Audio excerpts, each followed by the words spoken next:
жігіт болғаннан кек алғым келеді ғой. Бірақ та оны өтті кетті жібердік. Енді мен үшін бір жаңадан бір жол ашылып келе жатыр, жаңадан бір бағытта келе жатырмыз. Әрине олардан енді алатынымыз көп қой. Олар енді әлемдегі ең үздік командалардың бірі ғой. Теренс Кроуфорд өзі негізі арнайы келді, қолдап бір команда болғаннан кейін, бір бапкеті жаттыққаннан кейін сөйтіп қолдап келіп, былай айтқанда поддержка беріп кетті ғой. Мен шынымды айтсам, Жәнібектің қарсыласының жекпе-жектерін көрген жоқпын. Бірақ та Жәнібектің деңгейін бүкіл әлем біледі деп ойлаймын. Рейтингте тұрған боецтердің бәрі чемпионмен шыққысы келеді ғой негізінде. Кімде пояс бар, бәрі сонымен шыққысы келеді. Осы жолы біз бұйырса Астанада сол WBA-ға защита жасаймыз. Гандбол, волейбол, футбол, саубол.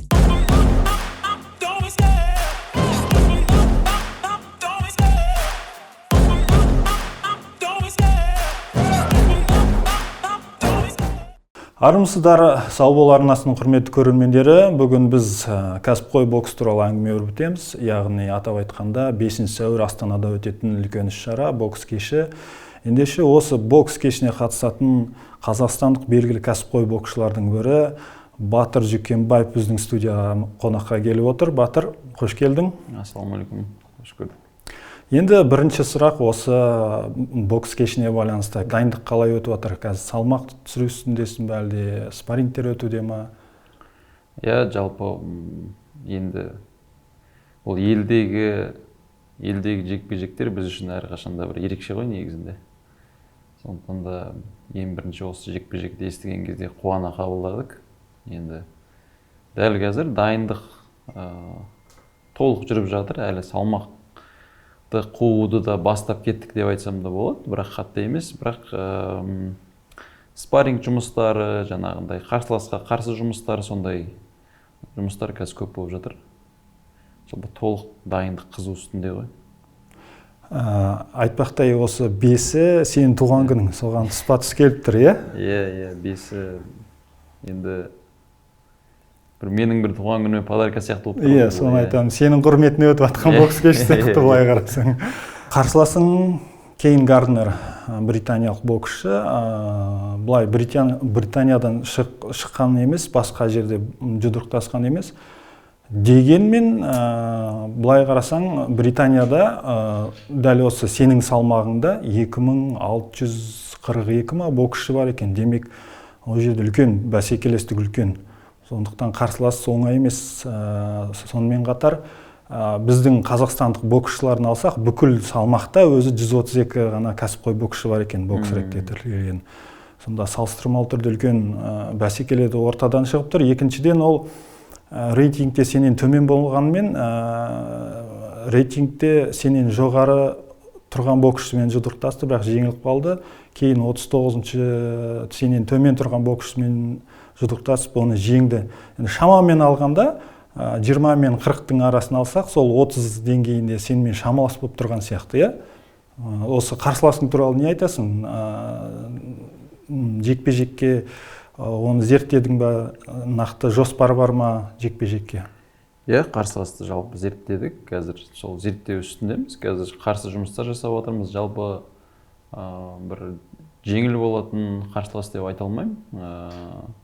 Бірақ менің дәл қазіргі деңгейім, дәл қазіргі өзімнің бабым деп айтсам да болады. Осындай қарсыластарға, бұдан да жақсы қарсыластарға өзімді дайынмын деп ойлаймын. Сондықтан да маған қандай қарсылас берді, мен соны қабылдадым. Ары қаратай қазір өзіміздің жаңағындай үй жұмысын жасаймыз, соған қарсы. Соған байланысты бұйырса бір жақсы бір жеңіспен, жақсы бір жекпе-жек көрсетеміз деген ойдамын енді. Бұйырса нокаутта болып қалуы мүмкін деген үміт бар. Енді ол бокс болғаннан әрине нокаутта болуы мүмкін, былайда жеңіп енді. Дегенмен қалай болса да жеңуге тырысамыз ғой. Ыңғайы келсе нокаут, болмаса былай деген сияқты. Бәрі мүмкіндігін жасаймыз. Карьераңдағы жалғыз жеңіліс Сабриэль Матиестан. Бұның тек жеңіліс жағын ғана айтамыз да, бірақ бұл сенің карьераңда болған үлкен тәжірибе. Мысалы, қателіктермен жұмыс жасауыңа мүмкіндік және өсіп жеңістің пайдалы жақтары да болған сияқты. Пайдалы дегеніміз енді қатты болар енді, бірақ оның берген пайдасы да болған шығар. Әрине, ол жекпе-жек, былай айтқанда мен үшін бір үлкен тәжірибе болды. Ол барлық жағынан жаңағындай дайындығымыз болсын, сол деңгей болсын, көп жағынан мен үйрендім деп айтсам болады. Сондықтан да үлкен бір сабақ алдық қой ол жерден. Сол ол мүмкін бір жеңіске жетіп, ондай бір жаңағындай тәжірибе алмас пен, бірақ та сондай жеңіліс болды, бірақ мен үшін бір пайдасы көп бір жеңілістердің бірі болды негізінде. Сондықтан да ешқандай оған бір, енді бұл спорт болғаннан кейін әрине ол жеңіліс те болады, жеңіс те болады, іште бір жігіт болғаннан кейін кек алғың келеді ғой, бірақ та оны өтті кетті жібердік. Енді мен үшін бір жаңадан бір жол ашылып келе жатыр, жаңадан бір бағытта келе жатырмын. Сондықтан да болашақта Матиспен де бір кездесетін күн болатын шығар енді. Өйткені менің қазіргі рейтингім болсын, қазіргі жалпы деңгейіміз барлық жағынан мен бір-бірімізге жақын тұрмыз ғой қайтадан. Сондықтан да қайтадан бір жекпе-жек болатын шығар бұйырса. Өйткені мен жалпы оған қызық емес екенін білмеймін, бірақ мен өзім сол жекпе-жекті негізі күтудемін. Сенің өскенің туралы айтқаным, мен соңғы Редкачпен жекпе-жекті көргенімде, және Сабриэль Матиспен жекпе-жегін бүкіл Қазақстан тамашалаған шығар. Сонымен салыстырған кезде сен басқа батыр болған сияқтысың. Редкачпен жекпе-жекте сен бір орында тұрып қалмай көп қозғалдың. Тіпті Редкачтың қимылдарын оқып тұрғандай болдың да, мүмкіндік бермедің жұмыс істеуге. Соған қарағанда өскенің дегенім ғой, тәжірибе болды деп айтқаным осы себеп қой. Иә, ол үлкен тәжірибе болды. Енді біз соңғы жолда біз одан кейін де жаңағындай барлық жағын өзіміздің командамыз болсын, тренерларымыз болсын, барлық жағынан ауыстыруға тырыстық, басқа жақтарды да көруге тырыстық деген сияқты. Тактиканы ауыстыру. Енді көп жұмыс жасалды ғой негізі. Сондықтан да осы алдыңғы бойларда кішкене бір жақсы бір нәтиже болып көрініп жатқан шығар. Сен қазір Бо Мактиді Макентайрдың мен жаттығып жүрсің, ESPN арнасының нұсқасы бойынша 2023 жылдың жыл бапкері атанды, атақты Теренс Кроуфордтың бапкері. Қашан қосылдың осы бапкердің қол астына, қашаннан бері дайындала бастадың? Мен есімде осы ол 2022 жыл ма, 23 жыл ма, осы Теренс Кроуфорд бір жекпе-жекке шығатын болды. Негізі Россияның жігіті, по-моему, Дэвид Аванесян деген жігітпен, солақай жігітпен шығатын болды. Соған мені өздеріне спарринг партнер ретінде шақырды негізі. Сол 22-де ғой деймін есімде осы. Сол жылы бардым, жаңағындай олардың сол дайындығына. Сөйтіп дайындығына барып, жақсы қарым-қатынас бір-бірімізді түсінісіп деген сияқты оларға мүмкін де бір боксым ұнаған шығар. Маған да олардың жаңағындай қандай деңгейде дайындалатындары, олардың жаттығулары бәрі ұнап, сөйтіп тіл табысып бірге жұмыс бастадық. Олардан алатыным бар дейсіз ғой? Әрине, олардан енді алатынымыз көп қой. Олар енді әлемдегі ең үздік командалардың бірі ғой. Олардың алатын нәрсе көп. Жаңағы Редкачпен соңғы жекпе-жегінде Теренс Кроуфорд алдыңғы қатарда отырды айтпақты, тамашалап.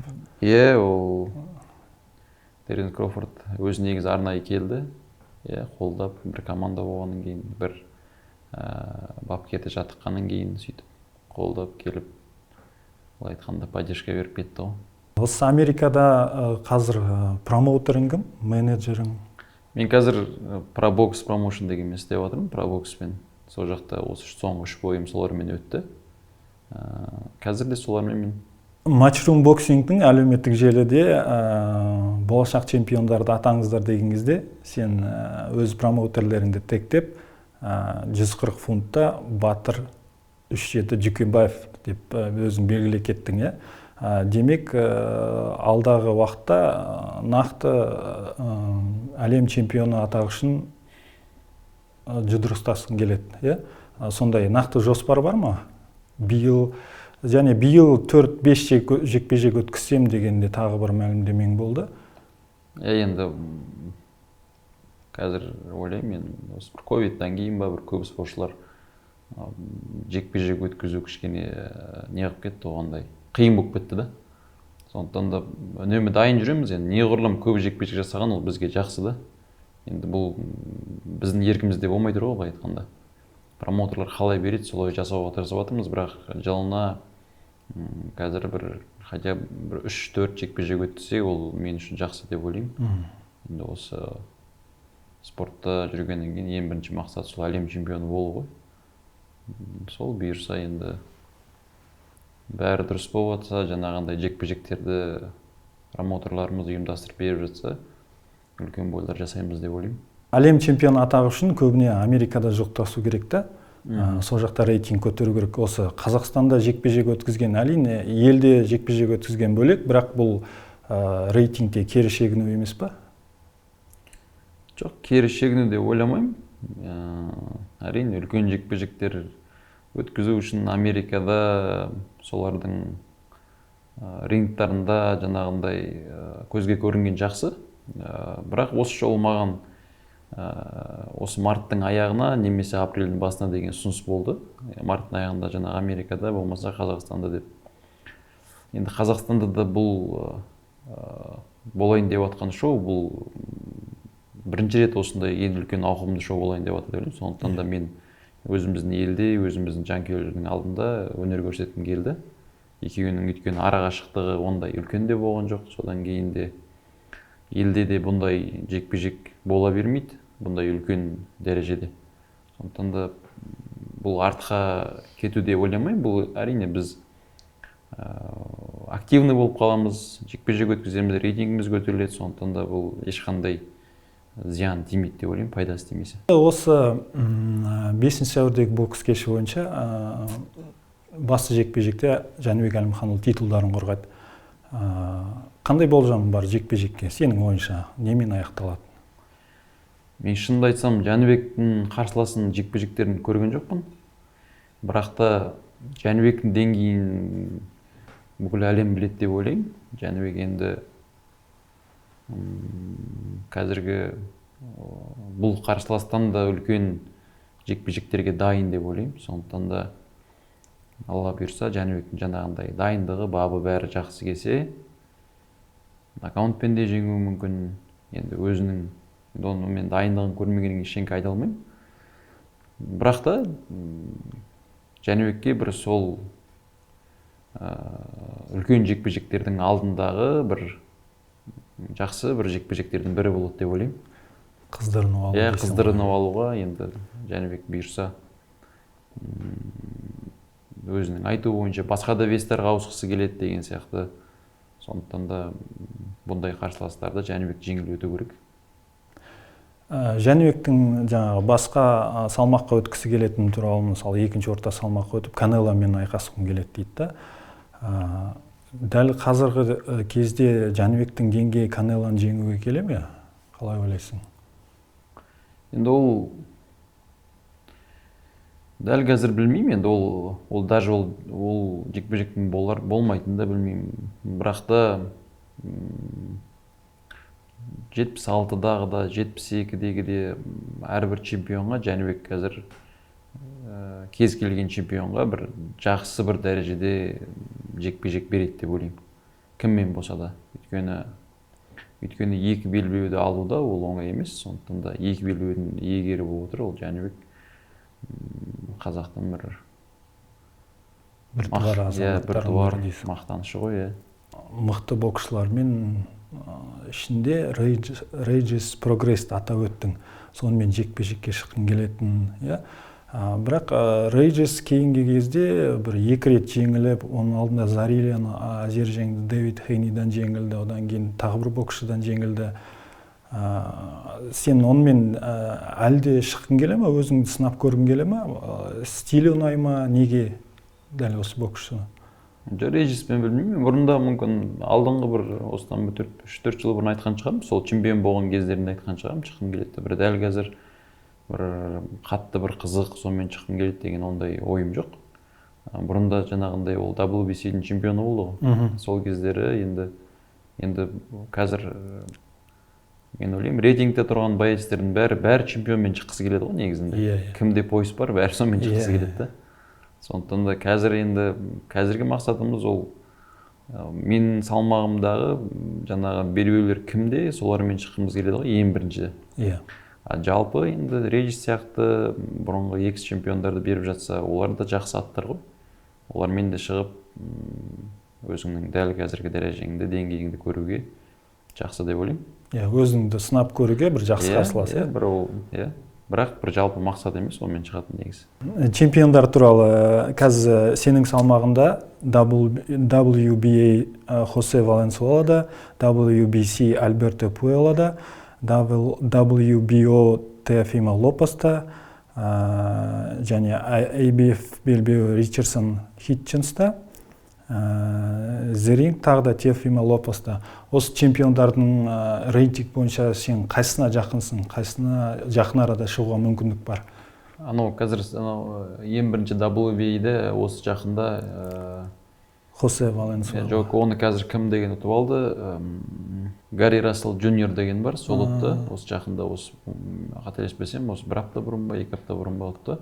Мен негізі сол WBA-дің линиясымен келе жатырмын. Қазір рейтингта алдында соңғы ойымнан кейін 7-ші болғам. Қазір қайтадан кішкене артқа шегендім ғой. Жалпы сол немен келе жатырмыз, линиямен.